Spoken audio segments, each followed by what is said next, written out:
Bring in show music, please. This is Squawk Pod from CNBC. I'm producer Cameron Costa, and on today's episode, Stephen Mnuchin, from Treasury Secretary under President Trump to TikTok. I'm going to put together a group to buy TikTok. You're trying to buy TikTok? I am, because it should be owned by U.S. businesses. And Nelson Peltz's push to restore the magic to Disney. The proxy fight underway at the House of Mouse, and how Disney is fighting back with 13D Monitor founder Kenneth Squire. Bob Iger's obviously pulling all the stops to win this proxy fight. Plus, the latest on Boeing's manufacturing issues and Xing Elon Musk's interview on X. Former CNN anchor Don Lemon recording a show that will no longer premiere. It's an interview you're conducting, but it's also an interview for the job with the guy who's hiring you, sort of, too. It's Thursday, March 14th, 2024, and Squawk Pod begins right now. Stand Becky by in 3, 2, 1. Cue it, please. Good morning, everybody. Welcome to Squawk Box right here on CNBC. We're live from the NASDAQ market site in Times Square. I'm Becky Quick, along with Joe Kernen and Andrew Ross Sorkin. Meantime, let's talk about the head of the National Transportation Safety Board, because they said yesterday that security camera footage showing work being done on a Boeing MAX 9 door plug that later blew out mid-flight has been overwritten. In a letter to the Senate committee, NTSB Chair Jennifer Hamady and her agency still lack critical information, they're saying, about the chain of events that led up to that January incident, including who performed work on the door plug itself. She said that Boeing CEO Dave Calhoun told her on a phone call that he was unable to provide the names of the workers and said Boeing has no records of the work being performed. Boeing spokesperson saying the company does not retain security footage for longer than 30 days. The plane in question was in the factory in September of last year and was delivered in October. So some more news that's raising eyebrows and questions. And oh goodness, oh my. That's all I have to say. I know. Oh goodness, oh my. I'm thinking about I guess, I've seen enough datelines and even dramas where you go to look at the camera footage and it's, oh no, it's been, you leave it in and then it gets over. You use it again, and it's new stuff. So the old stuff is gone. So it's plausible. I guess, but why do it then? I can understand that you wouldn't hold it for more than 30 days. Right, but why do it if you're not going to have it? What I don't understand is how you don't have any records of who worked on each individual plane. You would think that there's some mark that tells you which team. But I think this goes to, or is it a cover-up? Or that could be. But I was thinking it was more again of a culture incompetence that doesn't track things. I would agree. Right. Yeah. That doesn't follow up on things. That to me is the central tenet component of this, what seems to be an ongoing challenge for this company. How many crucial bolts are on a Boeing? They're probably thousands. Because these seem really important to hold the door in? Yeah. Door plug. So that something doesn't fire. It seems like those are important, but there must be a million parts that if they're not there, it's a problem. So I'm trying to give them some leeway and that it could happen, but then again, I'm less surprised that they wouldn't keep video for more than 30 days. I'm more surprised that you wouldn't have any records of which team worked on which airplane. Beer and cigarettes shares of AB InBev, they're falling. This after the tobacco giant Altria announced it would sell just over 18% of its stake in that brewer for as much as $2.2 billion as it looks to return more cash to shareholders. Altria owns about 10% of the beer maker. AB InBev also agreed to repurchase $200 million of shares directly from Altria when the offering is completed. Altria's CEO described it as, quote, an opportunistic transaction that realizes a portion of the substantial return on our long-term investment. And, we've always talked like Pepsi. You talk about Pepsi with chips. Yeah, there you go. And soda. Yeah, perfect. And then you think beer and cigarettes. Beer. Yeah. Right. Yeah. Just 30 years ago, maybe. Well, maybe that's what's changing. 40 years. Meantime, trading platform Robinhood saying it saw a big increase in trading volumes in February, up 36% from January. Overall trading volume neared $81 billion. Volume for options contracts rose 12% to $119 million, and crypto volume was up 10% to $6.5 billion. Shares Robinhood now up more than 100% year over year. And that's what I meant by we were talking recently about just liquidity in the markets and sort of a feeling, an animal spirits kind of thing that's come back. Liquidity, yeah, what's happening now? But gets a little bit worrisome. I mean, I'm not saying not to be worried about it, but I think that's, right? Yeah. but that's why I wonder when we look at a Bitcoin. That Bitcoin gold. I think it all is sort of a piece. Of the liquidity, yeah, of a lot of stuff sloshing around. I was thinking about Herb Kelleher. It wasn't beer. Remember that? It was like bourbon, right? Bourbon in red Marlboros, I think, or Lucky Strike. That you just don't. Does that lifestyle even exist anywhere? Marlboro Man. Paris. Paris exists, and there's a lot of smoking still in Paris. Yeah. There is. Walking. There was a lot in Davos when we were there. Yeah. That was. There is. It's different. Some news that our audience, I think, is going to be interested in this morning.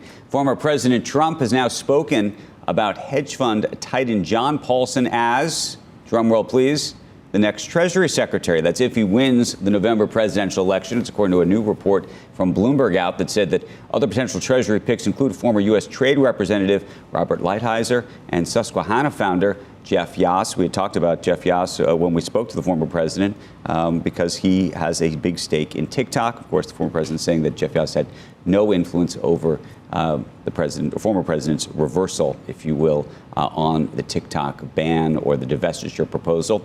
Meantime, Paulson hosted a fundraiser for Trump's reelection at his Palm Beach, Florida home. That took place last month, and he's scheduled to hold another one next month. The campaign spokesman telling Bloomberg that there have been no discussions of who would serve in a second Trump administration. Later this morning, we will talk to Steve Mnuchin, who served as Treasury Secretary under President Trump, and maybe we'll talk to him about Mr. Paulson and some others, and maybe even himself about his Paulson made a lot of money. Next steps. Short during the housing crisis, but then he was big on a couple of things that didn't work. I think it was gold. He was really long gold. Nothing happened for a long time. It'd be weird. There's a lot of names in the world. Yep. Within 20 years, a second Treasury Secretary named Paulson. That's weird. Plus, a guy ran for president named Paulson. Pat Paulson. Do you remember that? I don't remember. I don't remember that either. He's a comedian. Oh. He was a very funny comedian, and he ran for president like 4 times. It was kind of his. Like you run for president? Yeah, like I run for president. Is he a comedian like you're a comedian? I mean, what kind no, of he was comedian funny. He was actually funny. Pat, very deadpan. He was, and then there's Jim Paulson, who I think could make a great Treasury Secretary too. There we go. Isn't there a Sarah Paulson? Was it an OJ thing? I think. The actress. I don't remember. Yeah. Yeah, not with OJ? Not in the real OJ. no. Oh. She played. In the movie. Yeah, but Pat Paulson was funny, and I guess I'm dating myself, which I try to never do. I know.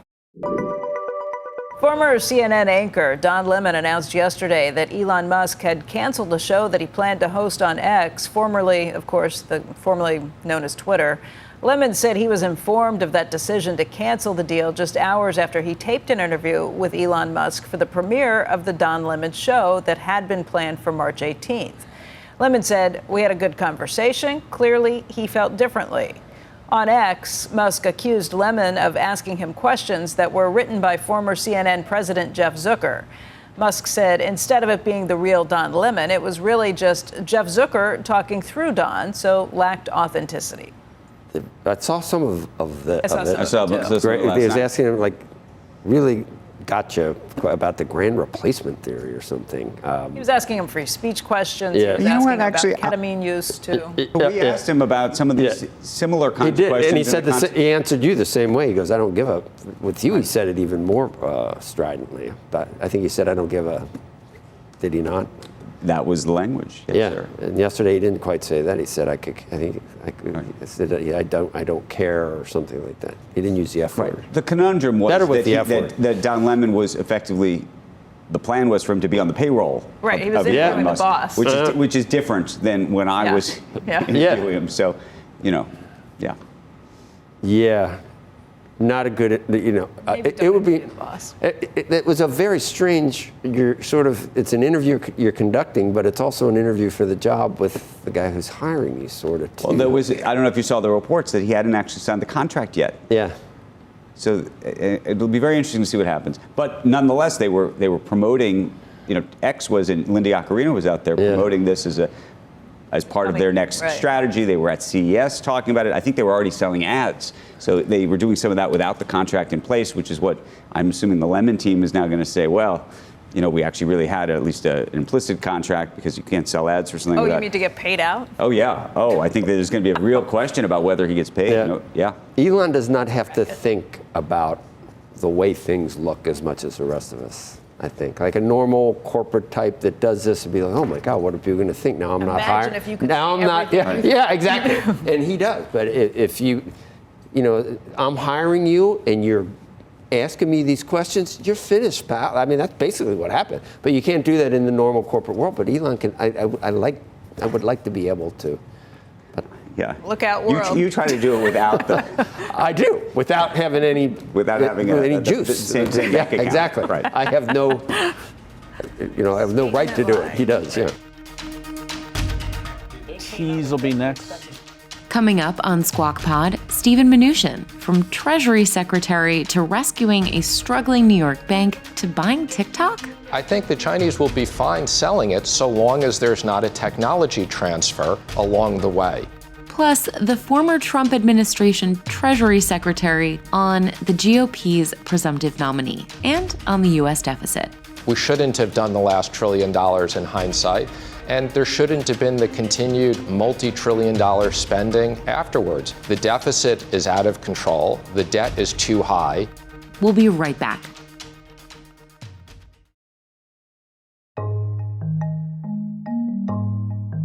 You're listening to Squawk Pod from CNBC. This next interview. When you came in, I looked at you and it was like, oh, hey, because I was distracted, and we feel like we know this gentleman.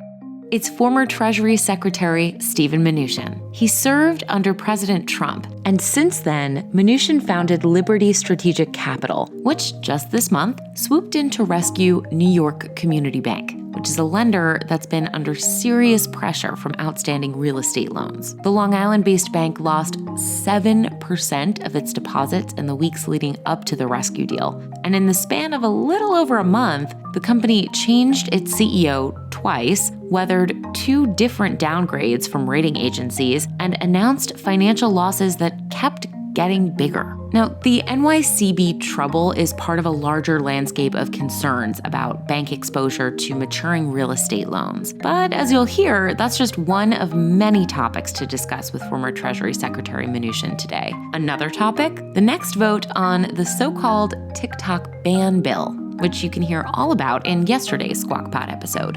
For now, let's get back to Joe, Becky, and Andrew, who sat down with Steve Mnuchin. I think we should start with TikTok, because I think we're all trying to understand what's happening here, whether it should be banned, divested, or otherwise. And if it is divested, who may be a potential buyer?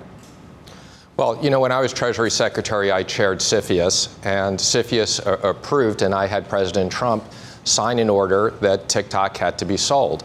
And I continue to believe that. So I think the legislation should pass.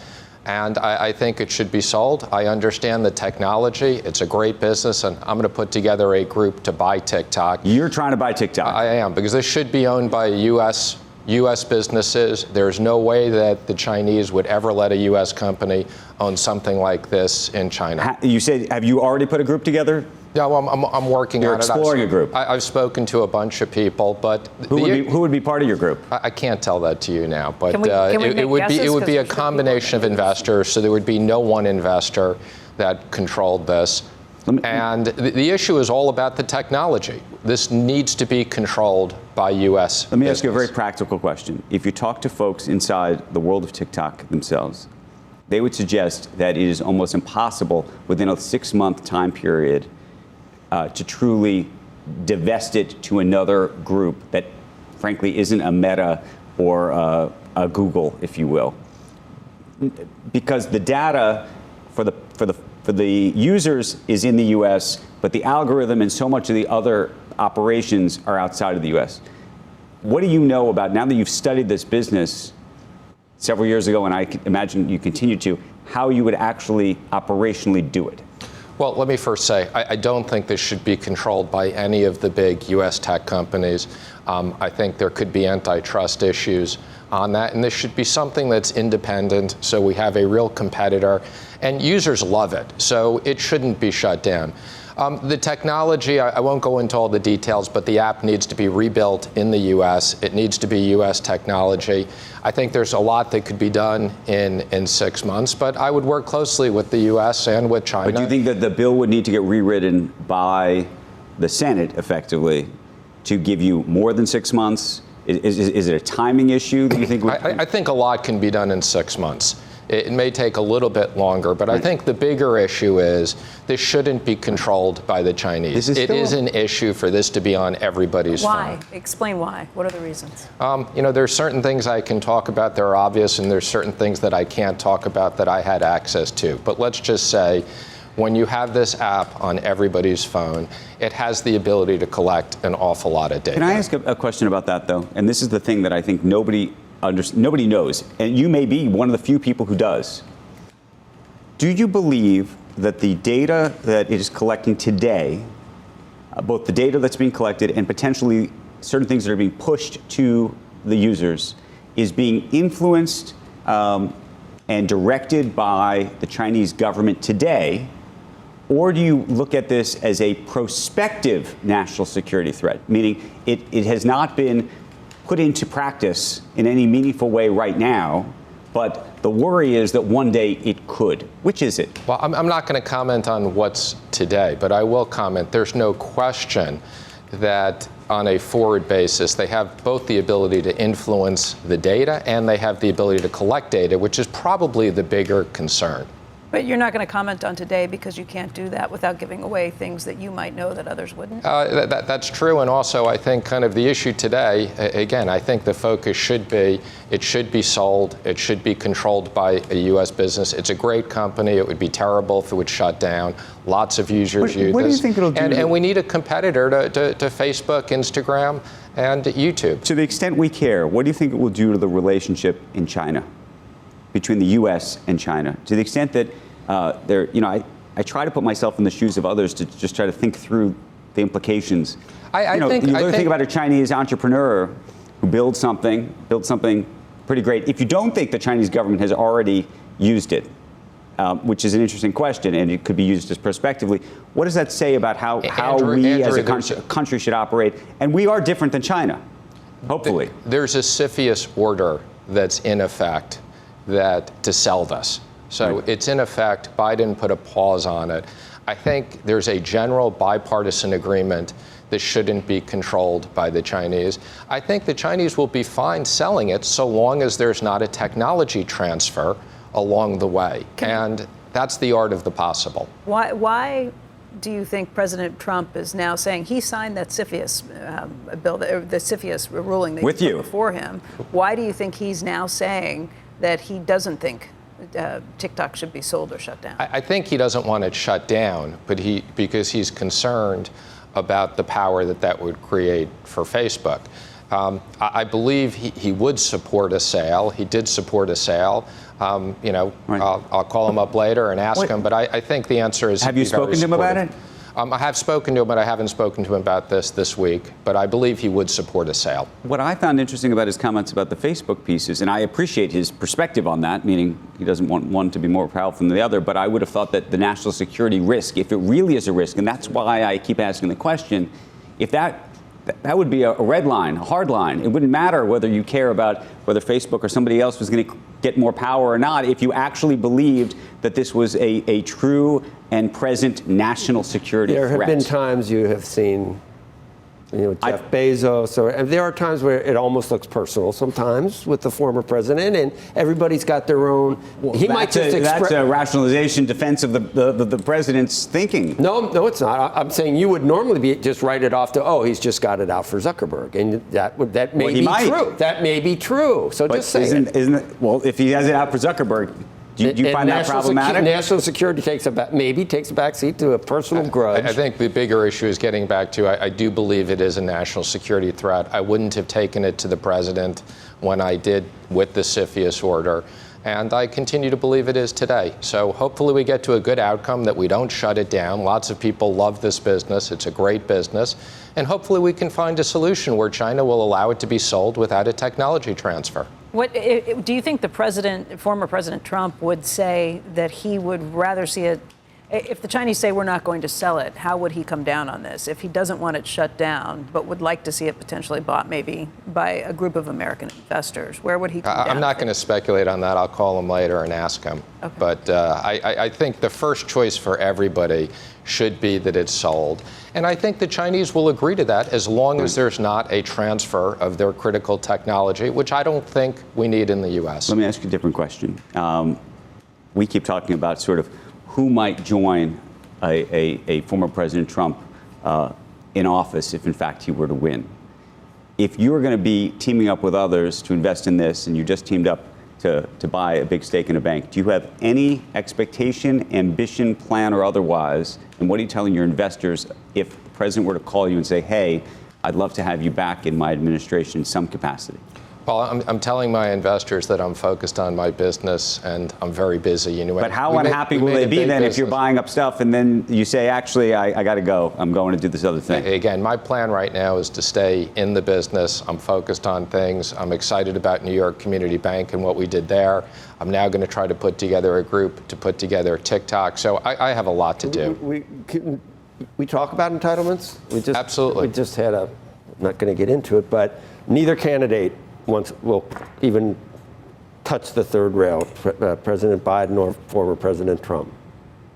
Do you think that President Trump could get elected if he said he was going to, what we accused him of saying a couple minutes ago, if he actually did say, I will look at means testing, I will look at ways of reforming Medicare, Medicaid, Social Security so that we can somehow bring it into 20 years from now, so it'll be solvent. I'll make the hard choices we have to do.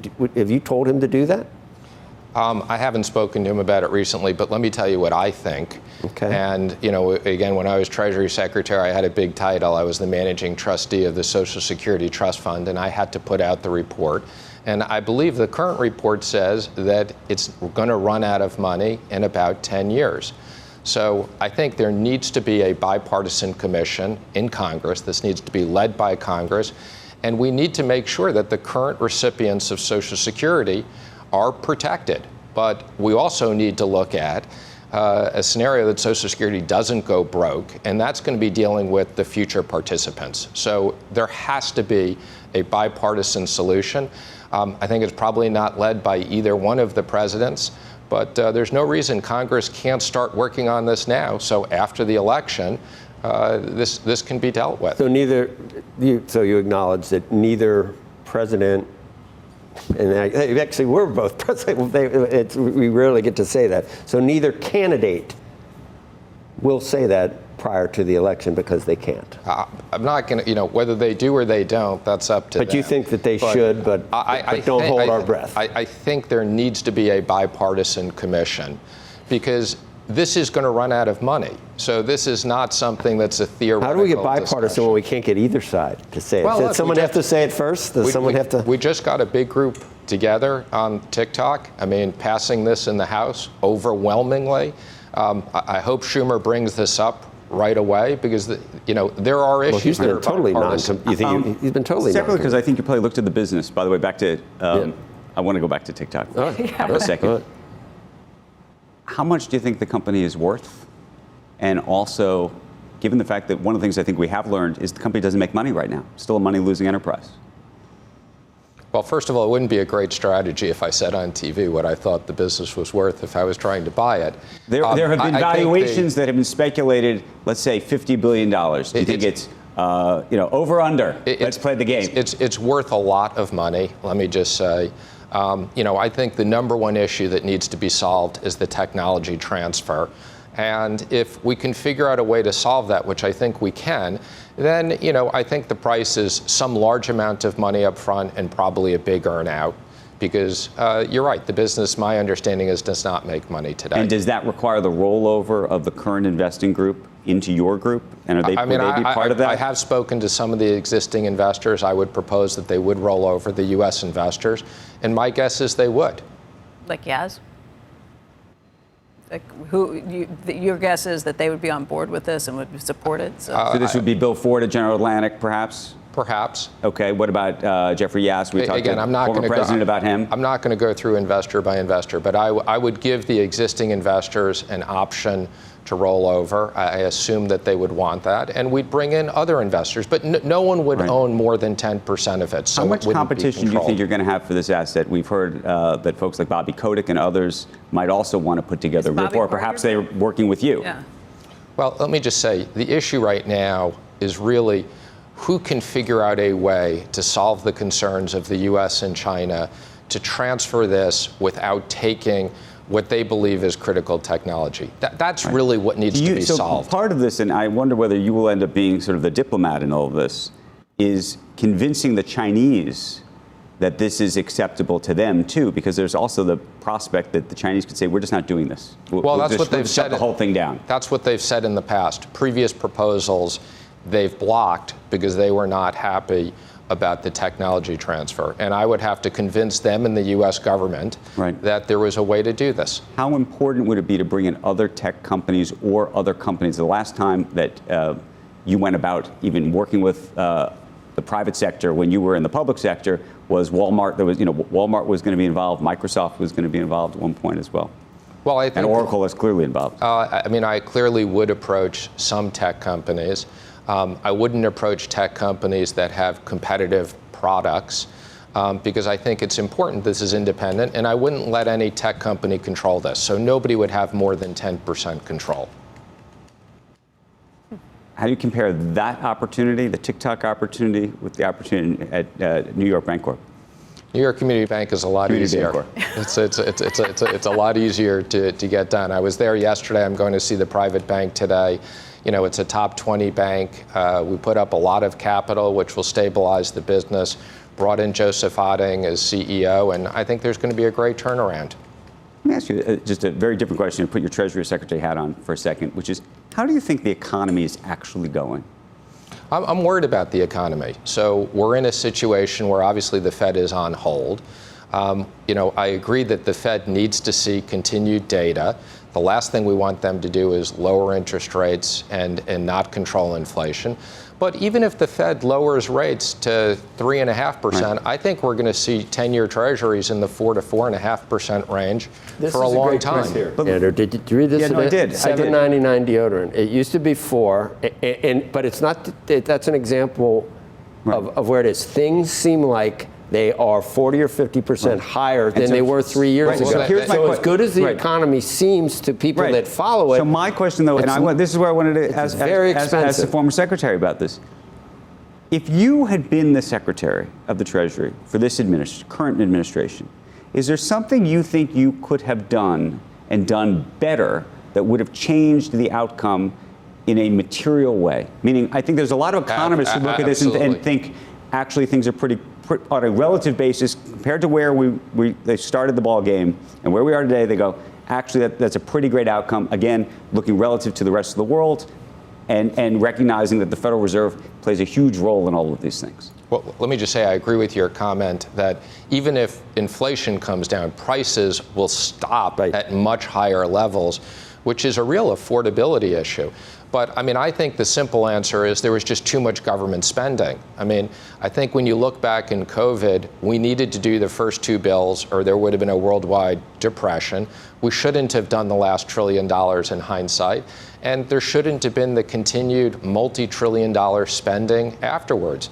The deficit is out of control. The debt is too high. We had a debt pre-COVID that we were beginning to pay down. But do you think that attacking those issues would have had an impact on inflation? Absolutely. The government spending is what caused inflation. It started in COVID, and it continued on with multi-trillion-dollar gasoline packages. is still up 50% higher than what it was. And if your paycheck is still below, in real terms, where it was 3 years ago, and it is, average weekly earnings are still below before Biden came in. If you're worried about so what are you going to do? Are you also don't have worried as much money. A stagflation situation? I am, and I think Jamie talked about that scenario. So I think we're not out of the woods yet. So we're in a period of high interest rates.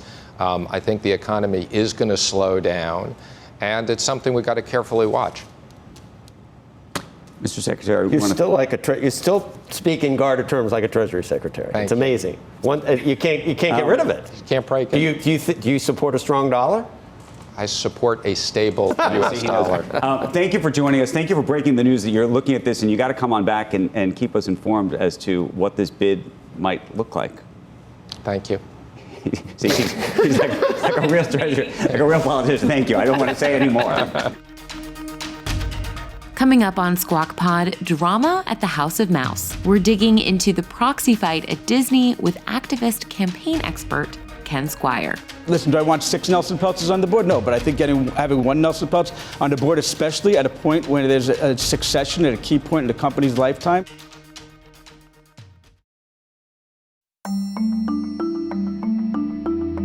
Welcome back to Squawk Pod.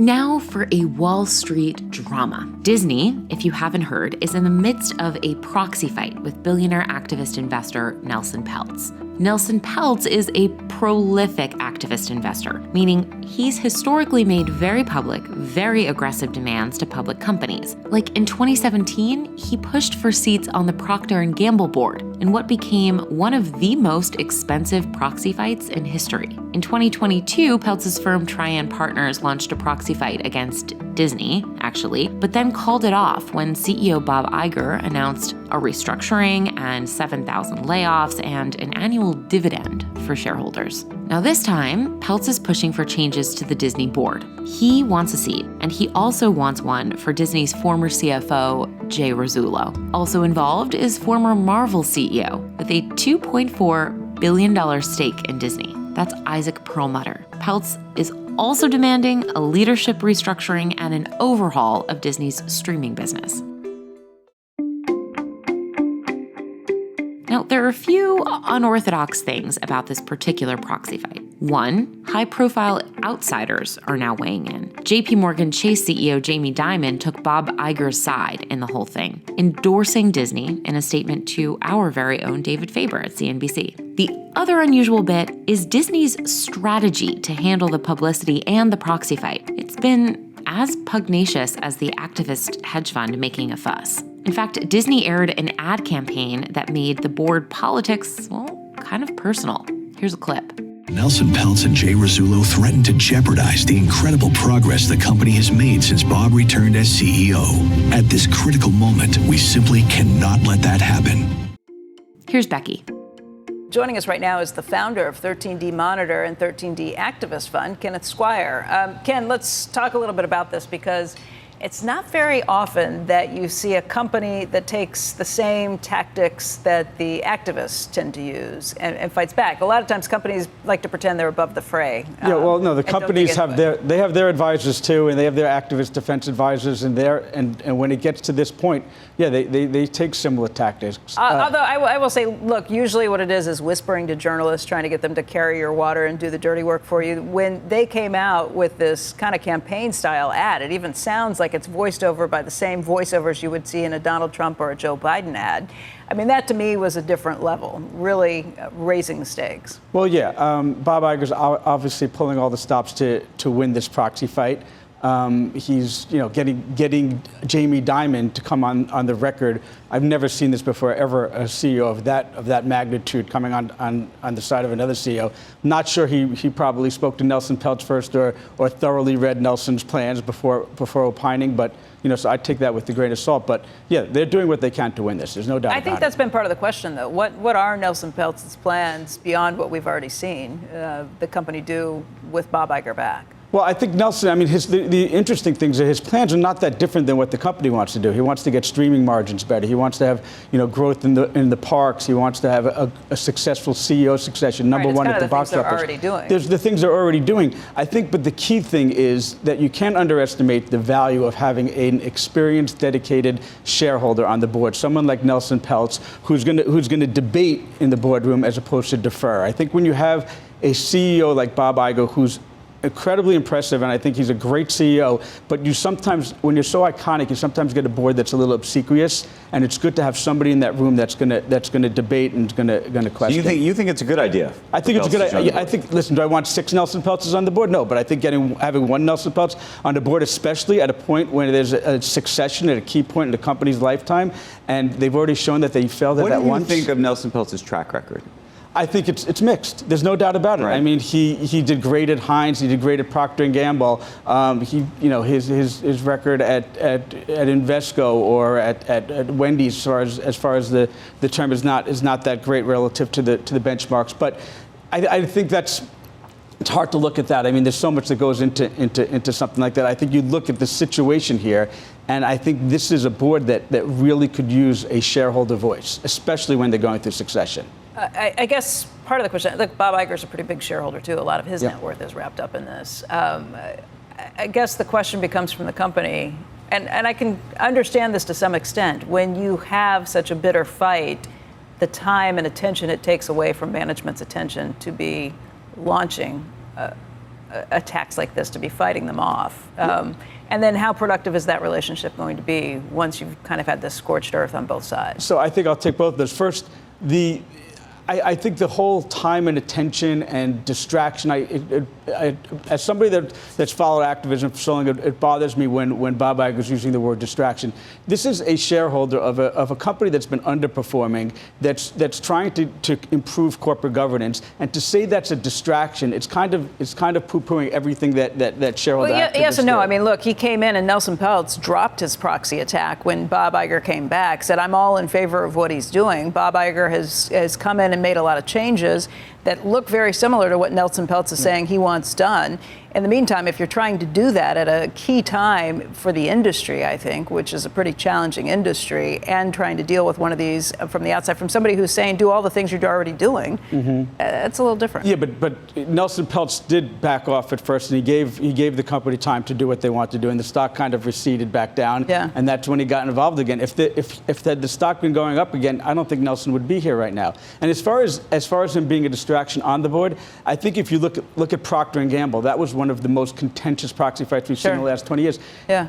He was not, after he got on the board, everyone was friends, and they left as friends, and the Procter & Gamble CEO has a lot of good things to say about Nelson. So I interesting think you see that in activism a lot. That it's all bluster ahead of time. And once again, they're all professionals. They all, Bob Iger and Nelson Peltz were friendly before this. It'll be fine. It's the whole Ike Perlmutter connection that I think is more what's worrying Bob Iger. Okay, the Perlmutter connection. What's the concern there, you think? Well, I think there's no secret that of the relationship between Bob Iger and Ike Perlmutter, and there's no secret between the relationship with Nelson Peltz and Ike Perlmutter, and I don't think Bob Iger wants Ike Perlmutter in his boardroom, and he thinks he's kind of getting that a little bit with Nelson Peltz. Okay, and I don't think he is. You think Nelson Peltz should get a board seat? Do you think he will?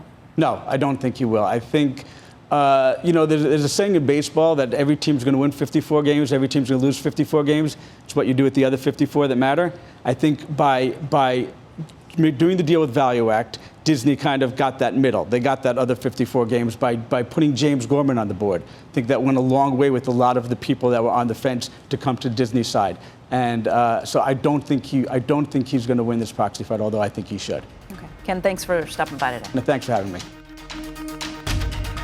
That's the podcast for today. Thank you for listening, as always. Squawk Box is hosted by Joe Kernen, Becky Quick, and Andrew Ross Sorkin, weekday mornings on CNBC at 6 a.m. Eastern. You can always catch the highlights and some extra context right here on Squawk Pod. Just remember to give us a follow and, if you can, a review wherever you're listening now. We'll meet you back here tomorrow. We are clear. Thanks, guys.